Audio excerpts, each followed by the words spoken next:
கொலை பண்ணிட்டியா? என்னப்பா இவ்வளவு சாதாரணமா சொல்ற? ஐயோ பயப்படாதீங்கண்ணே, அறியாத வயசுல தெரியாம பண்ணிட்டேன். ஆனா ஜெயில இருந்து திருந்தி வந்து ஊருக்கு தானே போனேன். ஆனா இங்க வேலையும் இல்ல, வீட்டுல சோறும் இல்ல, அதான் வேலை தேடி இப்படியே வந்துட்டேனே. சரிப்பா, வேலை ஏதாவது இருந்தா நான் உன்னை கூப்பிடுறேன். இப்ப நீ கிளம்பு. வந்தோன்னே பாவமா பாத்தீங்க, ஆனா இப்ப நீங்களே பயப்படுறீங்க. எல்லாம் என் தலையெழுத்துக்கா. தம்பி ஒரு நிமிஷம் பா. மாமா, ஏன் மாமா போறவனை கூப்பிடுற? ஏற்கனவே இருக்கிற பிரச்சனை பத்தாதா உனக்கு? இருடி, இங்க யாருக்கு தான் பிரச்சனை இல்ல, அதுக்காக கஷ்டப்படுறவங்களுக்கு உதவி பண்ணாமல இருக்க முடியும்? இல்லனே, அக்கா சொல்றதே கரெக்ட். யாரா இருந்தாலும் என்னால எந்த பிரச்சனையும் வந்துடக்கூடாதுன்னு தான் நினைப்பாங்க.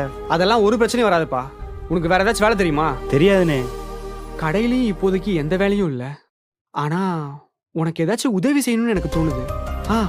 எனக்கு தெரிஞ்ச ஒரு வேலை இருக்கு. காலையில இருந்து சாயங்காலம் வரைக்கும் கஷ்டப்பட்டு உழைக்கணும். அடுத்த வேலை சோத்துக்காண்டி எவ்வளவு வேணாலும் கஷ்டப்படுவேனே. சொல்லுங்கண்ணே, என்ன வேலைன்னு? ஒரு டீ கடை போடுறியாப்பா? டீ கடையா? டீ கடைனா உனக்கு அவ்வளவு மட்டமா போச்சா?